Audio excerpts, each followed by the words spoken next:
You're listening to Trek FM.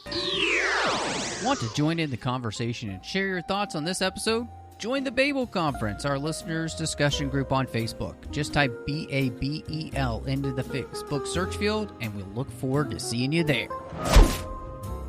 This is Steve Sansweet of Rancho Obi-Wan, and you're listening to the 602 Club.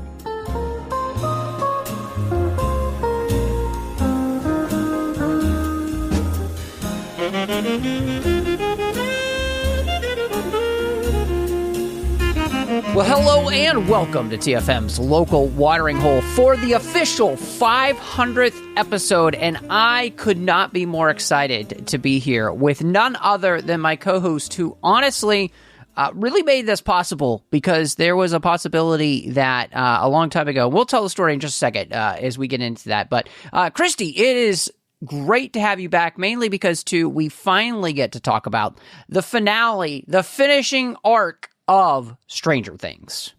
Heck yeah. I'm so excited. Thank you for having me on for this. I feel like we had to anyway wrap it up since we started reviewing from season 1 together. So especially being episode 500, that's incredible. So you should also be very proud to have made this many.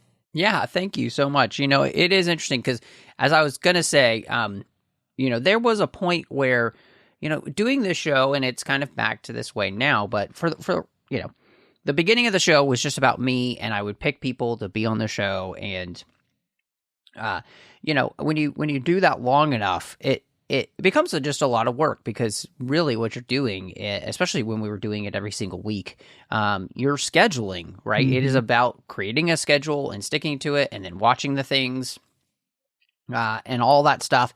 And yeah, I mean, you know, it's a podcast. We don't get paid for this at all. And it became a lot of work. And, you know, when I asked you if you wanted to be the permanent co-host, and you said yes, I mean, that took a huge weight off of me, because then I could just worry about whatever, and we could worry about it together at that point. What are we going to be watching? What sounds good? What sounds fun to talk about?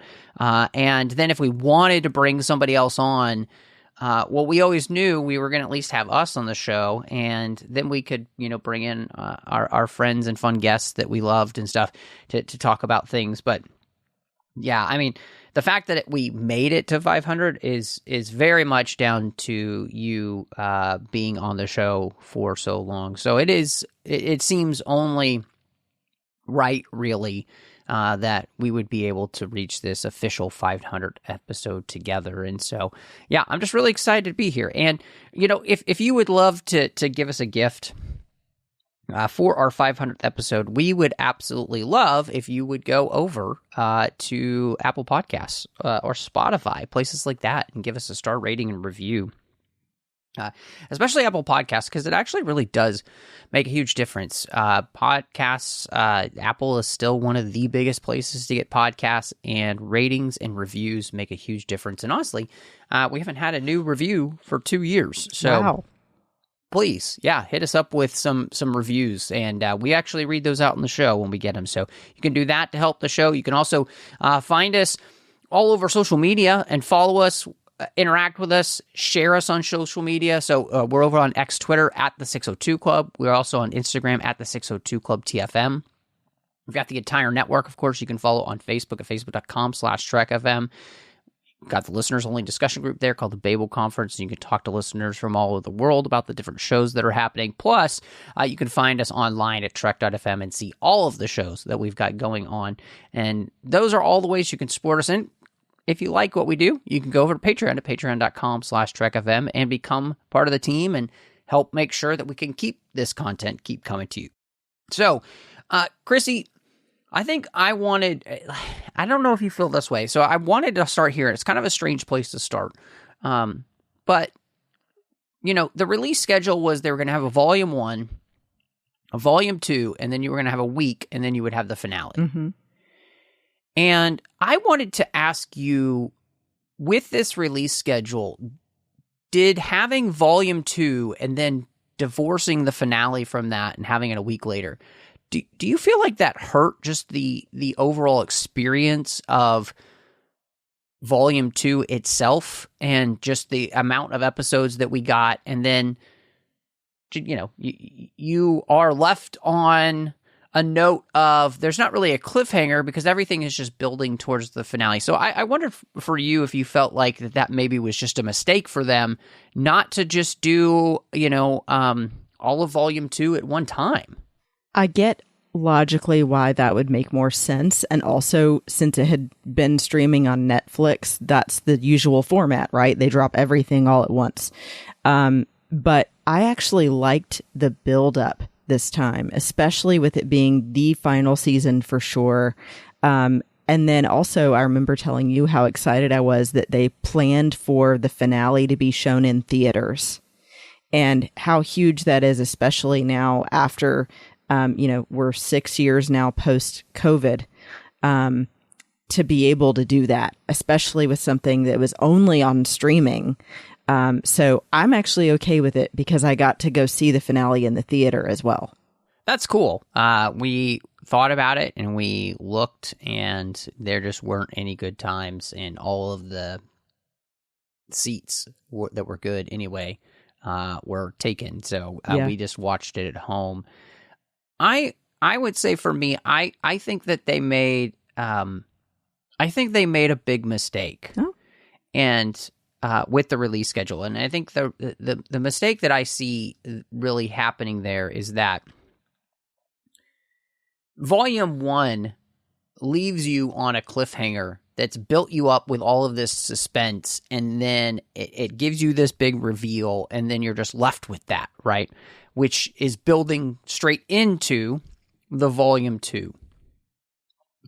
Volume 2, though, without the finale, doesn't have any of that. It doesn't have any narrative tension between the end of the final episode before the finale and the finale, because everything is meant to resolve with the finale. Mm-hmm.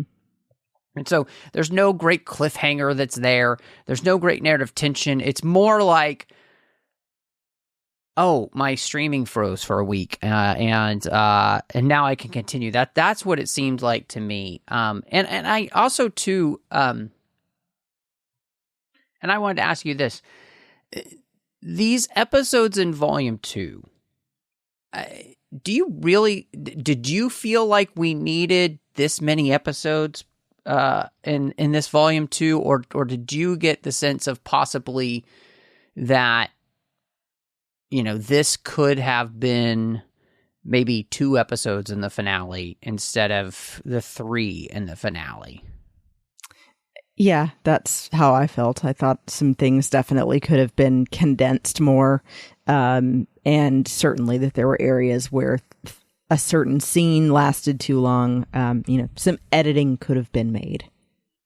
Did you feel the same? Yeah, I don't know. I have not. I know that the documentary has come out about the final season, and I have not watched it yet. I have not gotten a chance to watch it, and so I've heard some things, about the final season, some interesting things, like the fact that they hadn't actually finished the final episode before they started filming, which seems really weird because, they had like 45 years to do that. I don't know. Mm-hmm. Anyway, but it is, I would say, I think that Chapter 5, 6, and 7 could have absolutely been condensed down, and really, I think it felt like to me what it just really needed was, like you said, some editing, and even just like story editing, and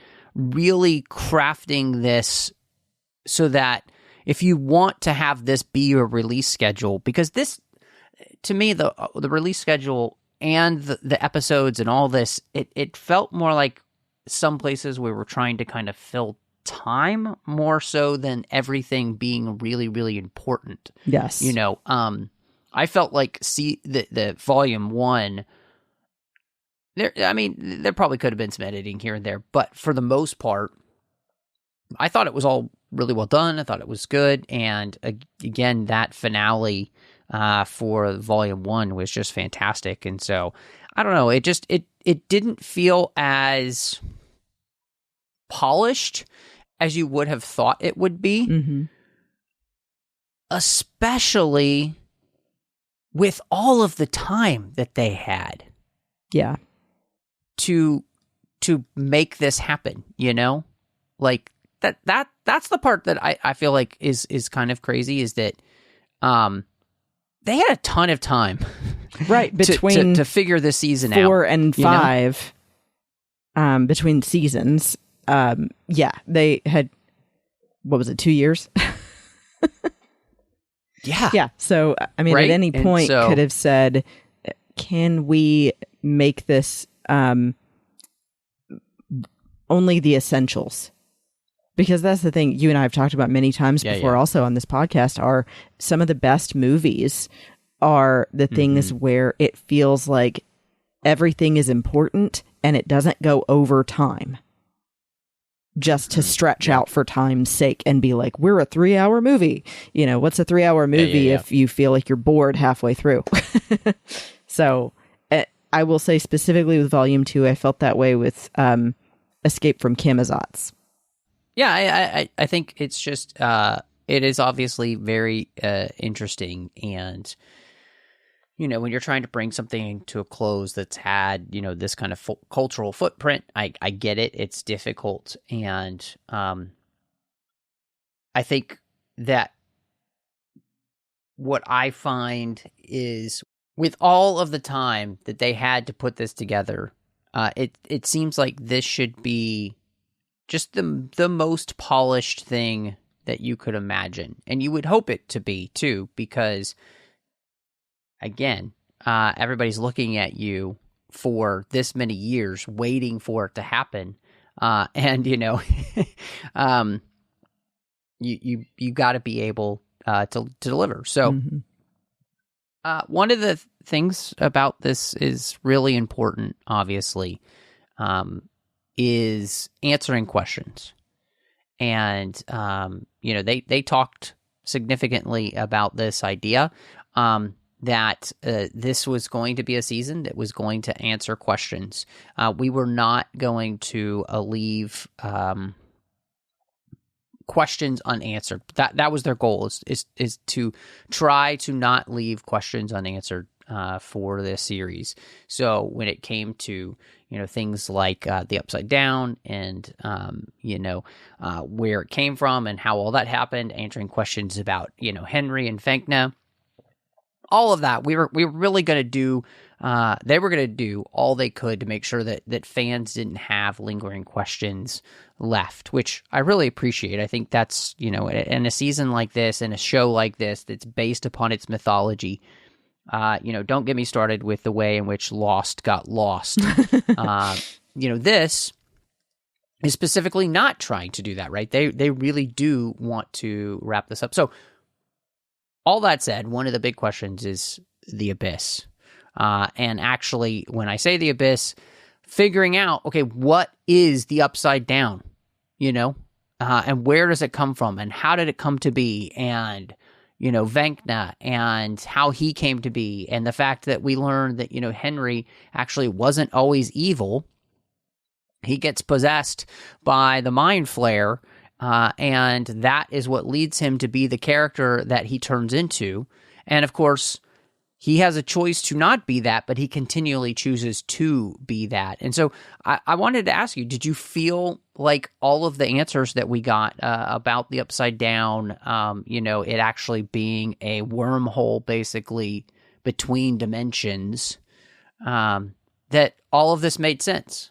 I would say for the most part, yes.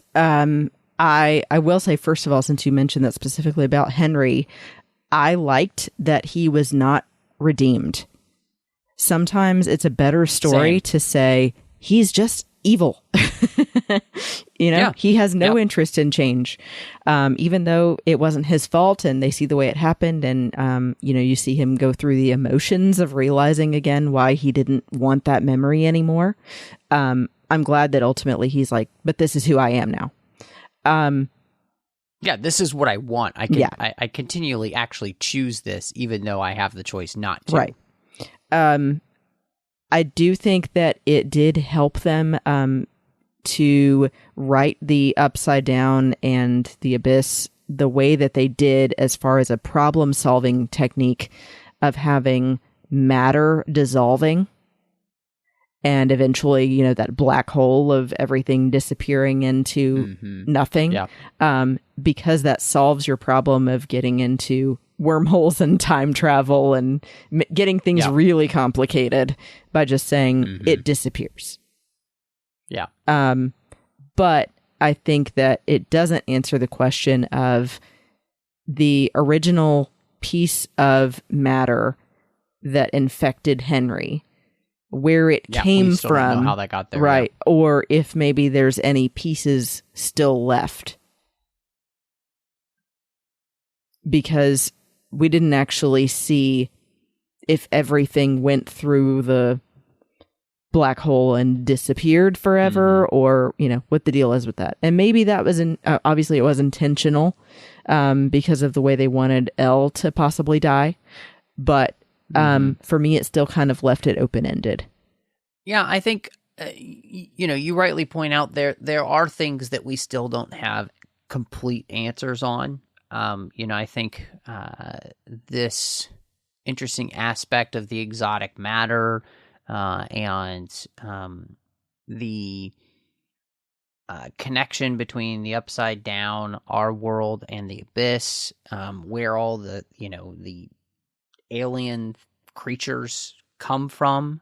We'll talk about that later. But, you know, where the demigorgons and the demidogs and all of these things supposedly came from. And the fact that, you know, we've had, you know, throughout the series, especially with their teacher, you know, these scientific ideas kind of playing into this kind of strange, almost mythological existence that we're living in with people with powers and all this kind of stuff. And I think that is all nicely answered, how all that kind of comes together. And I do like that it's like we're going to answer the most important questions, but the goal here is not to get bogged down necessarily in minutia on every single thing. Sure. We do need to just make sure that you kind of have all of the big lingering questions, such as, you know, what is the Upside Down? How does it come to be? And the biggest thing I thought that was interesting is the choice to explain Henry and utilize that as the basis for how there's a connection then between our world and the Upside Down, and of course the Abyss, and tying all that together. And that answers a bunch of questions. Like I didn't realize that I would be interested really in knowing, you know, how did Henry get to be how he is, you know? Yeah. And I think that, like you said, makes for such an interesting storyline point, because, you know, so many times we offer the villain a chance at redemption and they take it and all of that. And so to not do that, I thought was a really good choice. You know, I think it's the same choice that would have been much more interesting in the sequel trilogy of, you know, Star Wars, to not have Ben Solo be redeemed in that sense. Yeah. You know, to just be a character who has the choice, but then just chooses to continue to be evil. And so, yeah, I mean, I come away from the series in that sense not feeling unsatisfied by the answers that I was given about the major mysteries of the show. Mm-hmm. And at the same time, I'm not frustrated that I don't have all the minutia answered. And I think that's a tightrope you have to walk anytime you're going to create a story that has a deep mythology.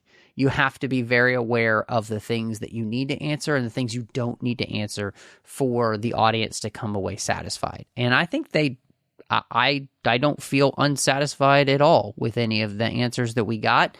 and I don't feel unsatisfied with any of the answers, to questions we didn't get. So, and one other piece, just because I'm not sure where else it would fit in, but it was odd that after everything disappears, so does the military and Dr. K. That was a big question for me that I was like, could we have had some kind of resolution for them? Did you feel that way? Yeah, I mean, it is very interesting, and I guess the only answer that seems to make sense is that because Elle's gone, or at least they think she's gone, right? And because they think she's gone, then there isn't. That was the main point of her being there. Dr. K was after Elle to try and create more versions of Elle. And so therefore, because she's gone, she doesn't see any reason to stay. And so but I do agree with the point that it does almost just feel too fast, like it seems like there should be more to this because, yeah, in a lot of ways, Dr. K is really just a pawn of plot. And she's just doing the things we need her to do to stand in the way when we need her to stand in. And then in the moment she's not important, we get rid of her, Yeah. And that's very different from Dr. Brenner, right? Papa. He is pivotal to the story and to the character, especially of Elle. And yet we have this Dr. K come in, and she's really not pivotal to the story at all, again, except as a plot device to stand in the way of our characters. And that's not really satisfactory. And I do think in some ways, because we had him die, we don't have anybody else necessarily to pick up that mantle and to be interesting as a foil. And on like the military side, the kind of human side, other than, the main villain here is really Henry and Vecna. But I wish in some ways, I think that might be one of the places where this series would have been benefited as having set up better who the successor to Brenner was going to be. Yes. Than just this character that doesn't really end up meaning much to the story. And I guess, we'll talk about it with the very, very end and how she, I guess, have some impact on the story in some ways, but it just doesn't feel like, I don't know. I'm not Linda Hamilton. I'm not excited that she's on screen when she's on screen because she doesn't really have a lot to do other than to look menacing and yell at people. Right. So she's disposable. Yeah. So, to me, if there's anything in the season that was really the most meaningful and the most enjoyable to watch, and I would say, I think that this was probably the best episode of the volume 2, which was the escape from Camazotz with the return of Max. I loved it. I thought it was great. With one caveat, why they spend 45 minutes talking in front of their portals instead of just jumping through or finding a way to have that conversation happen as they're like journeying to the portals. And then it's just like, it made zero sense that they are standing there. I mean, all the memes are like, yeah, I went and got McDonald's, in the time frame and they were still talking when I got back. It was pretty ridiculous. Other than that, though, I mean, the relationship of Max and Lucas, I thought, was just fantastically done. The way Karen comes in and saves the day by blowing up an oxygen bottle in a dryer was just phenomenal. I mean, that scene was so good. it was kind of ruined by the fact that you're seeing these two characters stand there forever in a place where, you know, the last time we saw her there, she was easily tracked down and taken back, you know? And so, but otherwise, man, I was so glad to see, you know, Max return, and it was kind of sad because she unfortunately doesn't get a ton to do, but I did enjoy the way they then utilize her character with Elle and Kali to kind of help her navigate the minefield that is Vecna's mind. I thought that was really clever. So, yeah, I mean, I don't know. What did you think about her return? I agree with you as well, as far as there could have definitely been some editing down of that scene as they're about to go through their portals. I did really appreciate, though, that they didn't make it an easy out for Holly, because that also wouldn't have made sense for her story, because she was actually still holed up in the actual creature in the abyss. And so she wouldn't be able to just go through back to her living room. So that all made sense. But yeah, I was so thrilled when we see Max come out. And then in this piece, getting to see her and Lucas reunite. I think it was so adorable that they have her ask him if he's sick of running up that hill now as a song. And he says, yes. Yeah, because, I mean, we all are, too, at this point. I don't know. I still love it, but I get it. But yes, I mean, she was always such a great character, and that scene was one of the best scenes of the last season of her running through. So it was great to finally get her back and able to do things. But yes, I think there could have been some editing down of some of the talking and journeying through Henry's mind with her and Holly. Yeah, absolutely. I think you're 100% right, because I do think this is part of the place where this section just felt excessive, that we were spending too much time without them being able to figure things out of, you know, kind of how to escape his mind and everything. And yeah, there just needed to be a lot of editing work. And, you know, yeah, this isn't on the outline, but do you maybe just think that each of these sections should have just been like 2-hour movies or 2.5-hour movies? So you had 3 2.5-hour movies or 2-hour movies, and that should have just been what they did? Actually, yeah, that could have been cool. It would fit that structure. Yeah. I mean, that was, I'll throw him a bone. You know, I don't love doing it, but, you know, John Mills had that idea, and I actually think he's right. Yes, John is sampling this right now, so that he can just play it back whenever he wants to make himself feel better about himself. But no, I think that would have worked better, because then you could have had, you know, the other 2-hour movies, you know, be volume 1 and volume 2, and then this be a third volume be volume 3, right? Yeah. Of season 5. And then you could have structured things differently, so each one kind of finds a cliffhanger moment, and then you dive into that third and final, you know, and that could even maybe be, you know, 2 hours, 15 minutes, 2 hours, 20 minutes, if you want, you know, to give you the time to really wrap things up. So, you know what's hard, Christy? Breaking up is hard to do. True. And I wanted to ask you about the breakup of Jonathan and Nancy, and how you thought that was handled. Because I don't know about you, but I had a lot of people be like, did they break up? Was that a breakup? What happened there? That seemed very unclear. So I agree a little bit. I think that the script of how they word things could have been done less clunky.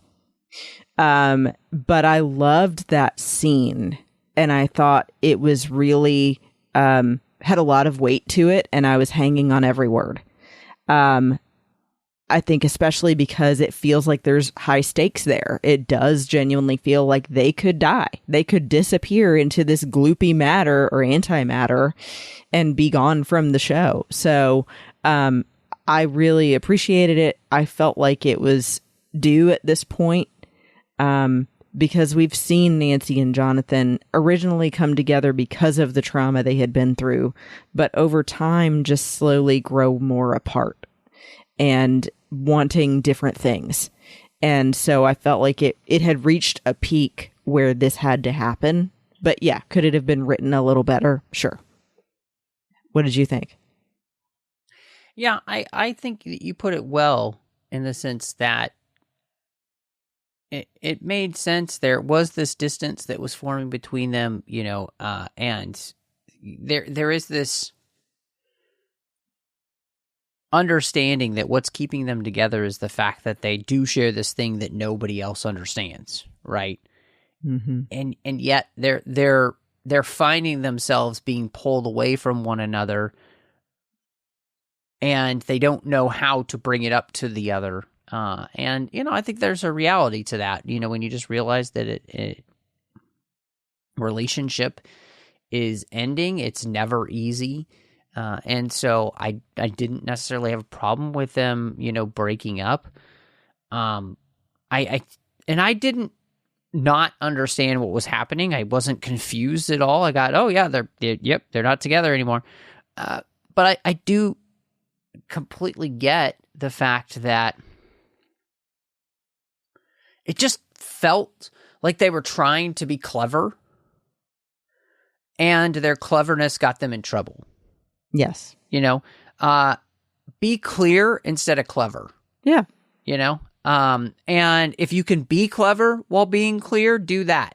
But if you can't, just be clear, and so the way in which they were trying to kind of be super cute and creative with this felt like they were trying so hard, and you never want to feel like that, because the moment they're like, I unproposed to you and everything, it just went from being this really poignant moment to being like, okay, what? Right. Like, so for is a quick he second, proposing, and or? just be like, it's awkward. So yeah, I didn't think that was their best choice for the season. And we'll talk about kind of later where everybody ends up and everything. But, if that's the choice that you want to make for where the characters are going to be by the end of the season, I mean, again, there's nothing wrong with that, and I think they had kind of set up in the first volume that their relationship feels strained. And yet, yeah, you want to, again, this is the kind of thing where it's like, if you have that long to write a season of television, you should be nailing every single one of these moments. There shouldn't be anything that anyone kind of like feels unclear about when you have this much time. And this is another place where there's kind of a stumble where there shouldn't be, and something that should just feel poignant and heartrending and very emotional. And like you said, them thinking they're both going to die or whatever, and realizing, you know what, I'd rather die telling this person that I care about the truth than not. And yeah. So, and one thing I will add, though, that was the sweet part of that scene was that they're realizing, if this is really the end, like you said, I want to confess things that I've been holding back. And the confessions were really funny. Like Nancy going, I hate the Clash. And he's like, okay, point taken. Yeah.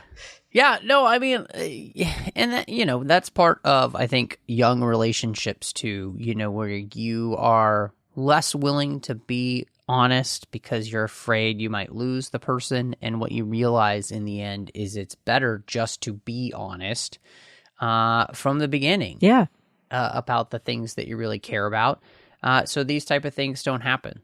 And so with the final showdown, we finally get to the abyss. We have this final showdown with Vecna. And I wanted to ask you how you thought it ended and what you thought of the whole thing, and them going up basically a bit against the main big villain, which turns out to be the Mind Flayer. But at the same time, I just also needed to ask you just about the Abyss itself. It's like, for a place that supposedly spawned all the demi things, the Demi-Gorgons, the Demi-Dogs, and all of these things, right? Mm-hmm. This place seems pretty empty. Yeah. Seems kind of strange that you don't see any, any other beings other than the Mind Flayer, where you would think this place would be crawling with them, since that's where they come from. I don't know. So, yeah, in the end, how did you feel like that final showdown goes? So I will add to that and say I definitely felt that was a big piece that was left out, felt forgotten, especially after we lost Eddie to all of the demo bats. Yep. It's like, what are they trying to convince us, that all of those just lived in the Upside Down, and so we're in a separate place from that, so there isn't anything there? Or, like you said, is this where they originated from? Then there should be all of them there, plus other things. So it did feel inconsistent and forgotten as far as the creatures go and their origin. I will say I liked the final fight overall with the Mind Flayer, and how it, gets up and you realize the whole time you were seeing a heart beating above Vecna inside the room he was in. And that final fight is like how you would fight the boss in a Dungeons and Dragons battle. You can't do it just with one character fighting. It has to be the entire party, and everybody has a role in their... Leroy Jenkins! Exactly. You know what I'm talking about. But, like taking hits here and there over time to wear it down finally. So I thought that was great and fit well within their, addition to Dungeons and Dragons throughout the show. Did it necessarily make a lot of sense with Dustin and Steve being underneath it, stabbing it, and the goo coming out? Not really.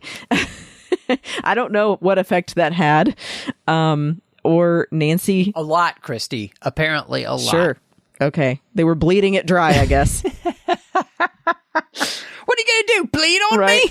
And how is Nancy suddenly great with a machine gun? I mean, Nancy was basically the Rambo right? of this series. Or Ripley. So, yeah. So, I mean, I guess I like that reflection of maybe some 80s lore it's inspired by, but it didn't make a ton of sense as to how she would get to that point in her use of weaponry. But overall, I thought it was good. It made sense in those big senses. And liked the overall world building, other than the missing of the creatures. What did you think? Yeah, I really enjoyed the fact that, the Mind Flayer basically looked like the castle in Dark Crystal. Oh, yeah. It's literally, not literally, but it is almost, I'm sorry, I did not mean to misuse the word literally, but it is almost identical to that look. That's exactly what they're going for, which makes sense because, the Dark Crystal is all about this infection that's happened, right, to this world and how it's being sucked of its life, and so, again, this is another place where the Duffer Brothers are utilizing their love of 80s films and 80s genre movies to pull into theirs, and I thought all that worked. I mean, at the same time, I think it is a huge disservice to get to this final battle and none of the things that you've had to face in the Upside Down are there anymore. And to think that all of the things in the Abyss universe have just escaped to the Upside Down or made their way to the Upside Down, that doesn't make any sense. And so I think it really did feel like somebody had not put a ton of thought into this final showdown, other than the fact that we have to face off with Vecna and the actual Mind Flayer itself. And in those senses, I thought that was pretty good. The fact that they were able to climb those cliffs so fast seemed a little weird too. Right. There's just a lot of things I feel like that, especially Volume 2, did not feel, and I'm just lumping the finale in with Volume 2 because that's really where it belongs, but like it just wasn't as well thought out as you would think it would be for people who had years to write the final season of this show, and you would think everything would be meticulous. And this is one of those places where it just definitely did not feel meticulous. Though Joyce getting to chop off Vecna's head was like, that was fantastic because, I thought that they actually did a pretty good job of having those characters, right, who have been so impacted by this finally get their release. Yes. And, Joyce, I think in many ways is this unsung character who has had just almost everything taken away from her, with her son, being possessed and used by this being and, had her entire town put in jeopardy. She's had people that she's loved actually ripped away from her and killed. And so to have her be able to land the final blows, I thought that was great. I thought it was a really strange choice too in this final showdown that Hopper's not there. Yeah. That was a kind of, it felt like there was a point in where they were trying to service too many characters there at the end. And they weren't necessarily, I think, paying off the finale with the characters who should have been there. Yes. And I think, Hopper, if you ask me, had earned the right to be at the end fighting Vecna and not just be somewhere else. Like that, to me, was incredibly strange. So... That's an excellent point. I'm glad you brought that up because I didn't think about that. And I mean, you're absolutely right because he's always been the one to go in first and try to protect Elle from all of that, even though he knows that she's got stronger power than he does against it. And I have to add too that it was pretty painful seeing him think he shot Elle. So I think that, that whole scene was rough. It was overall interesting seeing Henry get inside Hopper's mind. But that piece of it, I don't know that we needed that. Because I think that, for me, that went a little too far. I don't know if it went too far. What was interesting about it was the way in which it kind of felt obvious to me as a viewer, and it made me wonder why Hopper didn't think about that, that it could be an illusion. But yeah, it in the end, it's neither here nor there. I think that they did a pretty decent job, and so I wanted to ask you about this, and it's a weird way of putting it, but does Kali have meaning in this, and is the meaning only really meaningful if what Mike envisions happened to Elle actually happened? I think, personally, no, I don't think they needed to bring her back if this is the way they were going to wrap it up for her. Because I think how they had initially set it up at the beginning of season 5, it seemed like they were going to require having Elle and Kali together have to combine their powers in order to defeat Vecna. And that would make sense because if you're thinking big picture of how big and powerful the Mind Flayer is plus Vecna, that maybe you would need that much additional power in order to vanquish him.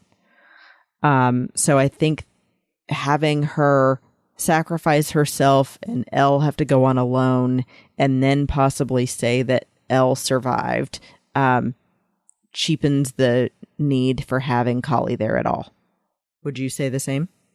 Yeah, I think this is the interesting thing for me, is that I don't think it makes sense to have Kali back if Elle didn't survive.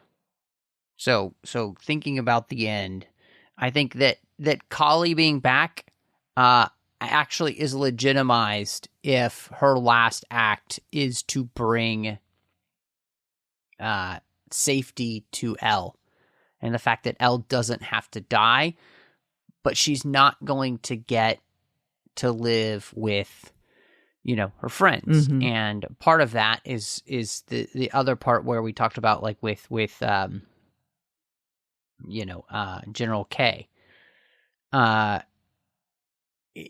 If that's always a threat, right? Mm-hmm. Then it does make sense that Elle can't have a normal life. And so in that way, I can appreciate the bringing of Kali and the character of Kay, because they do have a major impact then on this character. She doesn't get to be with Mike. She doesn't get to have the life that they talked about, right? That's not a possibility, basically, for a person with her powers. It's just not going to happen. But at the same time, I then feel as though the bringing Kali back actually makes more sense. And it doesn't make sense to me if that's not actually what happened to Elle. Mm-hmm. So I get what we're saying. Basically, you're feeling like you don't need Kali if Elle also dies. Right, exactly, yeah. And for me, I didn't mind either way with that. I felt like you don't need Kali if she and Elle aren't required to pair up together to fight Vecna. Yeah, I mean, I think Elle is they do have to. I mean, there is a point where she's important because she allows the kids to get away from Henry, and so that part she plays is decent. Again, she becomes more of a plot device than she does an actual character. Right. But I think there's more meaning to her being able to die to do something that allows Elle to survive. Mm-hmm. That has meaning for her actually as a character than if she wasn't there. And therefore, when I think about the end for Elle as, connected with this, I think Elle did survive. Like, I think it doesn't make sense for them to insert this character and have zero meaning basically for her really being there. There could have been other ways you could figure out, to do all those things without actually bringing her back. She's most pivotal in the end to having this character be able to live some sort of life outside of all this. And so, I'm like, yeah, she found a way to make her life have meaning before she died by giving, life to her friend, mm-hmm. So that she actually does get to survive. Mm-hmm. So, yeah. The only issue I would have with that, sorry to go down another rabbit hole, is that Kali's whole crux of the situation was that if either of them survived, the military could still find a way to use them to create more people with powers. And I get what you're saying, obviously, that she ended up possibly going someplace where they couldn't find her. But it's also the military. And we've got, CIA and all of that. So I don't necessarily think she's always going to be safe if that's the case. Yeah, I mean, that was the thing again, too, like the way that it happens, and because, Kali has the power to make you see what she wants you to see, and Kay doesn't realize that's happening. It's like, I think the 11 can be safe if she never contacts anybody she knows, which is why that end, again, does work for me. And I do believe that Elle is there because it all makes more narrative sense if that's actually the case. But it also makes sense as to why she could never contact any of those people again, because the moment she did, she would put all of their lives in danger, especially hers, and do the very thing to which, we would all be worried about, which is, creating another issue by creating another version of her. In some ways she becomes like, and this is the Star Wars reference, she becomes like the Jedi during the dark times, right? She can't really use her powers very much, if at all, even to really save people. Otherwise she might be found out, so. Yeah.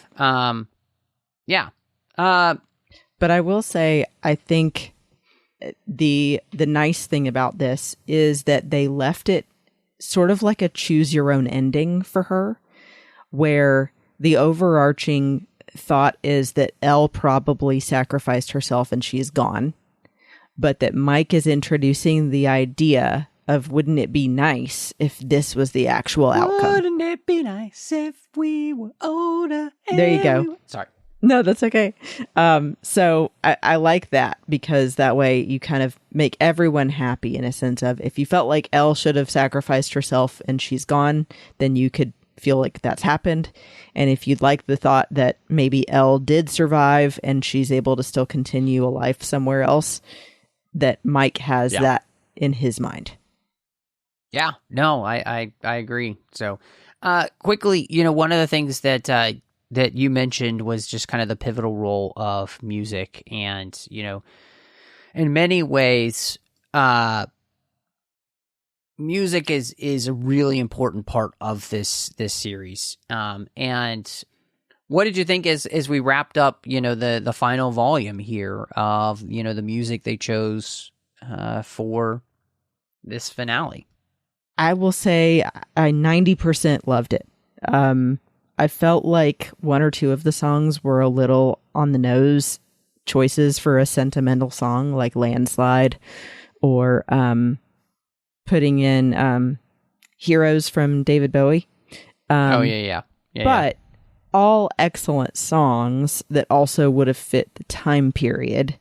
But I think the real songs that shined through more than anything were the choice of Purple Rain by Prince, and the way that it fit that scene so well. I've seen countless memes now on Instagram Reels of people going, I can't hear Purple Rain now and not cry because I'm thinking of Mike and Elle.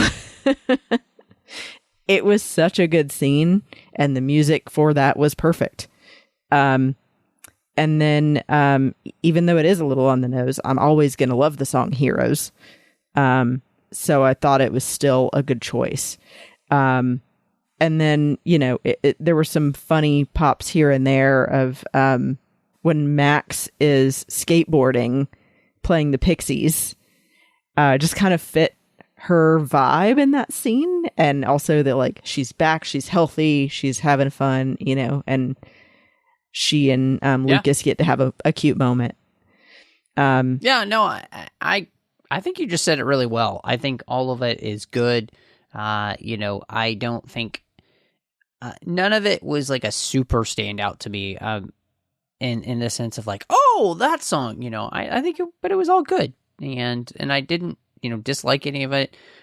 It didn't have, for me, quite the same impact of some of the other seasons that they'd had, were music that they chose.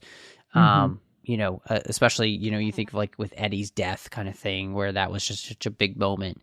There you go. Wore my Metallica shirt for this.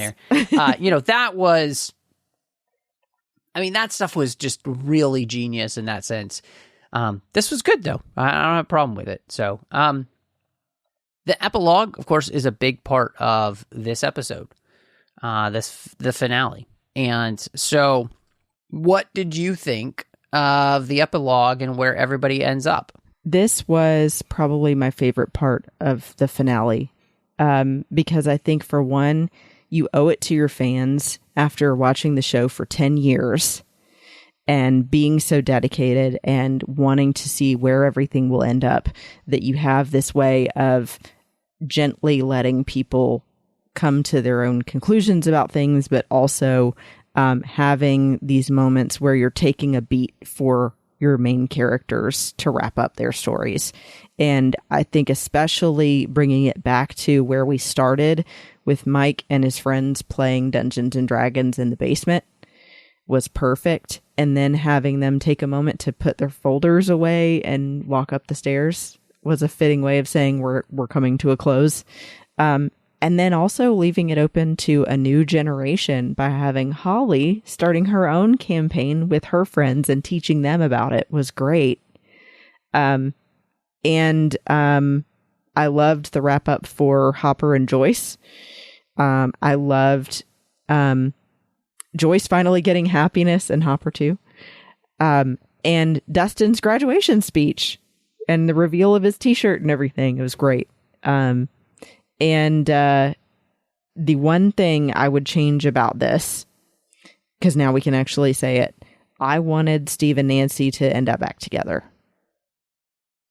So I did love the joke between Steve and Jonathan about Jonathan saying, "So you told her you wanted 6 nuggets, huh?" And he goes, "Should I have said 4?" That was very cute. But for all of the buildup they gave Steve and Nancy in the last season, and for Eddie telling Steve, nobody jumps in immediately without thought to save somebody from the upside down unless it's real love.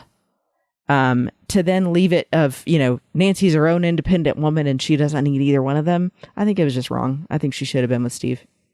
I agree with you on every single front. I think that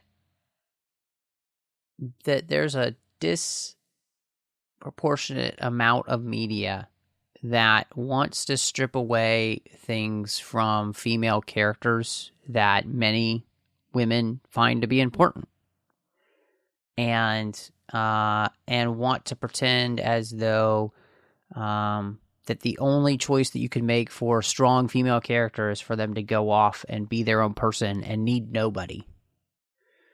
If we learned anything from this show is that we all need people, right? And that people are important and they're the only things that matter, because they're the only things that give us love and all of those things. And so, yeah, I was kind of disappointed that they made that choice for them. I loved that Steve survived, and you have this kind of wonderful bromance with him and Dustin. And honestly, what it really is that, that slightly older brother vibe. You see, Dustin doesn't have a dad, right? Mm-hmm. And so Steve kind of fills that role a little bit of almost like an older brother, or maybe like a young father type figure to him. Is also somebody who, strangely enough, kind of helped teach him what it meant to be a good man. Because in the end, Steve turns out to be a good man, right? Mm-hmm.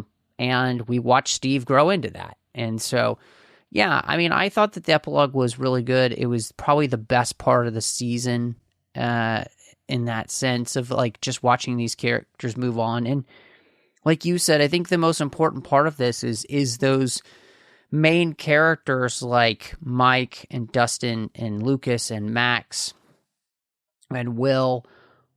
They're moving on with their lives. And this show is all about what it means to grow up. And that there is a point where you have to put the toys on the shelf and move on to the next phase of life. And a big part of that, too, I think what the epilogue really brought home is that it did almost feel as if the show was saying something very meta, which was that these kids had their childhood stolen from them. Yeah. And what we're watching, in our world is that children are having their lives stolen from them with smartphones and technology and social media and all of this stuff. And all of the studies and all of the science are starting to show us that it is terrible for kids what we're allowing them to do, and we have basically handed them a time bomb, and we've allowed it to go off, and it's destroying generations of kids. And in some ways, I think this show is a meta-contextual discussion of what happens when childhoods are stolen, right? Mm-hmm. You'll never be the same again. And I found that to be really interesting, kind of bringing this back when, they're all at graduation. Somehow Max graduates, even though she missed like 2 years of school. Apparently she got special commendation or something or whatever. But you watch them graduate, right? And you just realize, yeah, these kids have had their entire high school stolen from them. In the same way that a lot of people with COVID had everything stolen from them when it came to school for like 3 years. Mm-hmm. And we're watching the repercussions of all these things happen. So I just thought that was really interesting with the finale. And yeah, look, I'm glad that they didn't go the whole route where everybody dies or a bunch of people die or whatever. Yeah, you didn't need that, and I thought it was really well done, and I liked it. Christy, all that said, what's your final verdict on the series, and what would you rate Volume 2/finale? So I will say for just Volume 2/finale, overall, I ended up kind of a 70-30 split on 70% loving it, and 30% having some pretty big things I would have changed. Hence, mentioning Steve and Nancy, I would have kept together, had them reunited. The whole military disappearing was weird. And the monster fight could have been a little better. But definitely a lot to love here. And like I said, really appreciate them taking a beat to let you as a fan experience the joy of seeing things wrap up, but also the grief of this being the end. I definitely cried. So I'm really going to miss it. And that feeling of watching the first episode for the first time and getting so enveloped in this. I will say, so for my rating just for Volume 2 and the finale, I give it a 3.5 out of 5, which I think is consistent with some of the stuff I've said. So, but overall for Stranger Things, 4.5 out of 5. Yeah, it's been an incredible ride, and I wouldn't have wanted to miss it. Nice. What about you? Honestly, I think we're at the exact same spot. In the sense of like with this Volume 2 finale, I think 3.5 is good. Maybe it's 3.25. I don't know. Again, like we mentioned, I think there just was a serious need of editing, and strangely enough, I think there was a serious need of having thought out the ending more than it felt like they did. And so, as for the series overall, I think I need to rewatch it at some point to see how it all holds together. Because, I haven't gone back and rewatched seasons 1, 2, 3, or 4. And I don't know, because of that, I can't really say what I think the final verdict of the series is. It's not I think it ends well enough. But I'd be really interested just to kind of see, like, if you were to watch like a blitz through all 5 seasons, how does it hold together, right? Yeah. And you can only really, I think, make that determination when you have that ability. I know a lot of people hated the end of Game of Thrones, but I'm one of those people who watched the series just back to back to back.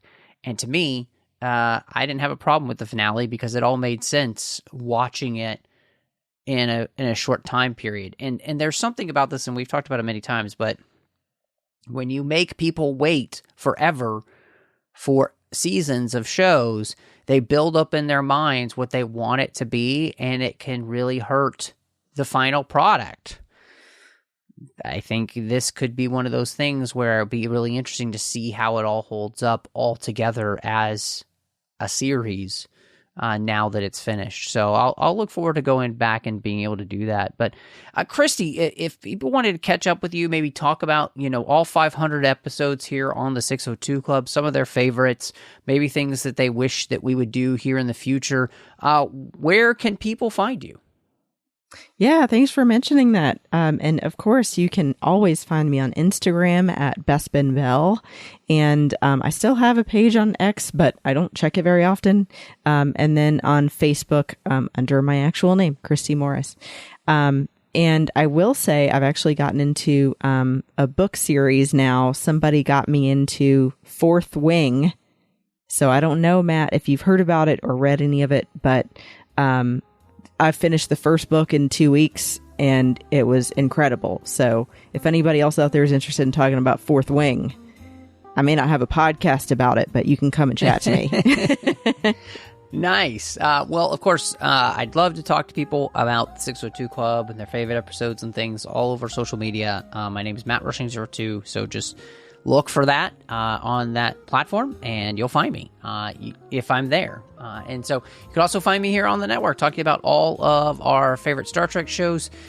Chris Jones and I have a lot of great Star Trek talk happening here on the network.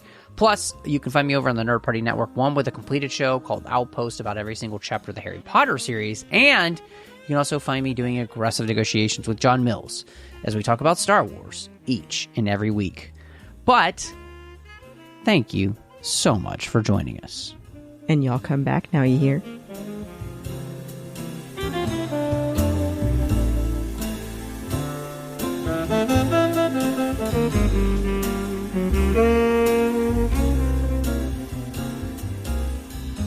Thank you.